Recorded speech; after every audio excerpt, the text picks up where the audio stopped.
अस्सलाम वालेकुम। वालेकुम अस्सलाम। क्रिकेट तो भरपूर हो रही है आजकल हर जगह, पाकिस्तान हो, इंडिया हो या ऑस्ट्रेलिया हो। और लेकिन जो मज़ा आ रहा है वो तो इंडिया में आ रहा है काफ़ी। हाँ, मज़ा वो इंडिया में ही आ रहा था, वो मज़ा ख़त्म हो गया, हो सकता है 2-0 हो गया। आगे ओडीआईज भी है, लेकिन ये कि जो टेस्ट में हुआ वो चीज़ शायद नहीं होगी और ओ लोगों को उम्मीद नहीं थी शायद जितनी। ओडीआई में ना उनकी टीम फिर मुनासिब है। उधर हठधर्मी ना अभी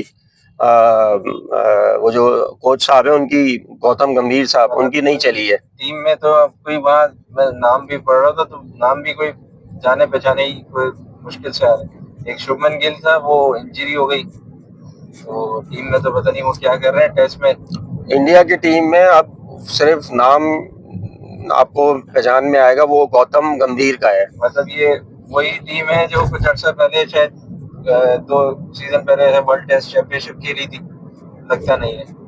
तो जिसने खेला था वर्ल्ड टेस्ट चैंपियनशिप, आप वो स्क्वाड को इस स्क्वाड के साथ मिला लें, आपको पता चल जाएगा कि गौतम गंभीर ने, फिर मैं कहूंगा गौतम गंभीर ने क्या तबाही मचा दी। ये जो मतलब आप क्या कहेंगे कि वो कुल मिला के 2 इनिंग में जो है वो 350 रन नहीं बन रहे और वो जो है वो दिन ही कितने गुजर रहे हैं। पहली इनिंग में एक इनिंग में उन्होंने 489 कर दिया। 150 रन बना के इंडिया जो है वो खेल रहा है। शायद ये कि कुछ जहन में इनके ये भी था, शायद पाकिस्तान ने स्पिन विकेट बना के ट्रैप किया है। इनका प्लान शायद ये था कि स्पिन विकेट बना के ट्रैप करने का, और लेकिन वो खुद उस जाल में फंसे। पाकिस्तान सेकंड टेस्ट में तो जो है वो पेसर्स ने भी विकेट लिया अफ्रीका की तरफ। पाकिस्तान ने जो है ना भाई, स्पिन का जाल बनाना ना, ये अभी शुरू किया है, 1-2 साल पहले। ठीक है, ये हरकतें इंडिया बहुत शुरू से करता आ रहा है, लेकिन इशू सारा ये हो गया है कि उनकी अपनी ही टीम अब वो स्पिनर्स को खेल नहीं पा रही। जैसे हमारे साथ भी होता है, ऐसी बात नहीं कि हम कोई अनोखे हो गए, हमारी टेस्ट क्रिकेट भी तबाह हुई हुई है बिल्कुल। कोई आप मुझे बताते हैं हमारा टेस्ट का कोई शानदार प्लेयर हो तो ऐसी बात नहीं है, लेकिन इंडिया ने भी हमसे मेरे ख्याल से सबक सीखा है कि वो भी हमारी तरह हो गए। ठीक है, इंडिया की टीम तो स्टेबल टीम थी, उसको डिस्टेबलाइज किया किसने? यार, टेस्ट क्रिकेट में और वनडे T20 में आसमान जमीन का फर्क है। टेस्ट क्रिकेट हर कोई नहीं खेलता, और वहां जो डोमेस्टिक में परफॉर्मर है उसको खिला ही नहीं रहे। आप सियासी लोगों को लेके आ जाएंगे क्रिकेट में, जिनके जो सियासत में भी स्टेक हो। आपने उनका बयान नहीं सुना अभी? मनपसंद चीजें भी होंगी। गौतम गंभीर ने अभी भी ये बयान दिया है कि मैं कहीं नहीं जाने वाला, कैसे? क्योंकि मुझे जो लाने वाले हैं वो उनकी सरकार में बैठे हैं, जो उनकी गवर्नमेंट है जी। तो ये ढिठाई हमने पाकिस्तान में भी देखी थी, ढकी छुपी बात नहीं है। ऐसी बात नहीं, हम सिर्फ पाकिस्तान की इंडिया की बुराई कर रहे हैं इस वक्त। पाकिस्तान में भी ये ढिठाई होती आई है। अब पाकिस्तान से ज्यादा इंडिया में दिख रही है ये ढिठाई, और जब ढिठाई आएगी ना तो क्रिकेट तबाह हो जाएगी। बायसनेस आ जाती है और फेवरेटिज्म होता है। इंडिया तो वैसे वर्ल्ड क्रिकेट को भी खत्म हो जाता है आपका। इंडिया तो वैसे वर्ल्ड क्रिकेट को भी तबाह कर रहा है। वर्ल्ड क्रिकेट में भी बैटिंग की डोमिनेंस डाल के सिर्फ बॉलिंग को बिल्कुल कमजोर करके उसने क्रिकेट को पहले ही तबाह कर दिया, बैलेंस आउट कर दिया है, और ये इसमें इंडिया का बड़ा हाथ है। ठीक है, लेकिन अब वो अपने घर की क्रिकेट भी तबाह कर रहा है। यार मतलब आप इमेजिन कर सकते हो कि घर में घुस के कोई इंडिया को टेस्ट मैच इस तरह से हरा दे? उसकी वजह वही है कि गौतम गंभीर की जो सिलेक्शन है टीम में, वो एक तो घटिया है ही, ऊपर से जो हम पाकिस्तान में बात किया करते थे फॉर्मेशन टेस्ट क्रिकेट की, वो हो ही नहीं रही सही।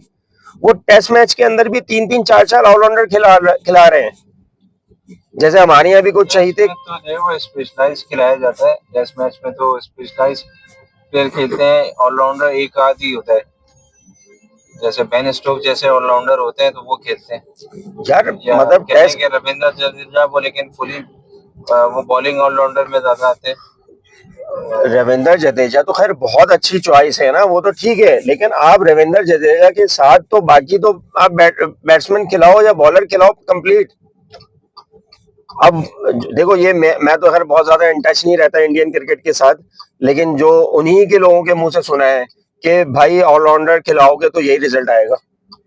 और ठीक है। डॉक्टर दूसरा के दूसरा अलावा सीनियर जो प्लेयर्स को जिस तरह उन्होंने साइड किया है अपने कंट्रोल में लेने के लिए, तो भाई ये इस तरह से क्रिकेट नहीं होती। मतलब ये कि जो उनके प्लेयर्स हैं, अभी मैं कुछ एक दो के जो है वो देख रहा था स्टैट्स, तो जो ऐसा वैसा इंडिया में मैंने देखा नहीं। इतनी बड़ी बैटिंग लाइनअप होती थी उनकी, 1 से लेके 6 तक जो है वो 40 से ऊपर के एवरेज वाले होते थे। तो अभी जो है वो एक दो नए लोग हैं, नाम भी जो है मेरे उनका प्रोनाउंस नहीं करना आ रहा होता है, जिस नए इतने वो 27 की एवरेज या 35 की एवरेज लेके खेल रहे हैं, 6 मैच 10 मैच खेले में, तो ऐसे प्लेयर खेल रहे हैं। मुझे वरना नहीं पता कि एक जमाने में जो होते थे वो लक्ष्मण होते थे, द्रविड़ होते थे, नहीं उसके भाई, बाद अभी भी जो अभी है वो अभी भी रिसेंट कोहली रिस या रोहित खेल रहे होते हैं, या और भी जो भी आए बीच में, नहीं, अभी भी जसन। टीम बहुत स्ट्रांग थी।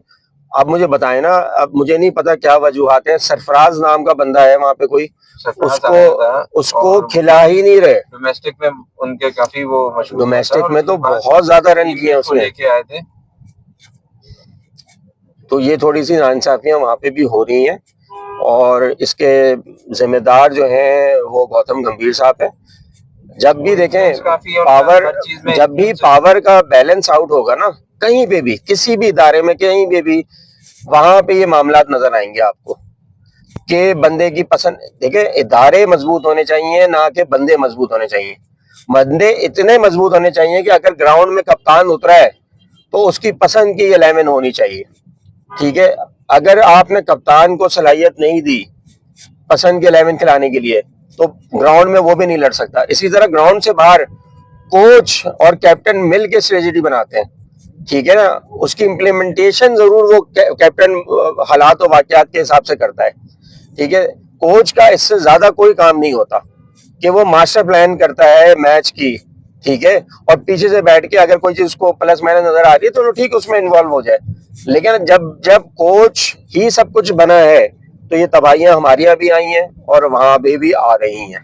जिसका जो डोमेन है उसको वहीं तक रहना चाहिए। वो ये सब और जबकि ये मामला है, और ये हम कोच इंडिया है की, तो वो कोच वाले रोल में रहे, वो टीम सिलेक्शन स्क्वाड सिलेक्शन में ही आ जाए, और जो है वो जो इस तरह के हमारे यहाँ कोच रहे का कि वो मामला कोचिंग है ना यार। सीनियर्स को जो है वो हैंडल नहीं कर पा रहे, तो वो सीनियर्स को बाहर ही करवा दें।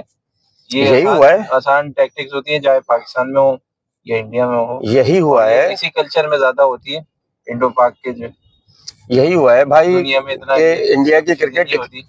इंडिया स्टीव की स्मिथ खेल रहा है तो आज भी खेल रहा है इतने अरसे से, उनको पता है उनका प्लेयर था, छेड़ते चाहे नहीं वो है ना सारी यार। चीजें जो भी बैन के बाद भी वो उस प्लेयर को लेके आए वापस और प्रोटेक्ट किया, किया, सपोर्ट बुलाया। किया, और आज तक छेड़ा नहीं। हमने तो हमेशा देखा है हमारी यहाँ जो भी स्टार बनने वाला होता है उसको फिर हिलाना जुलाना शुरू कर देते हैं।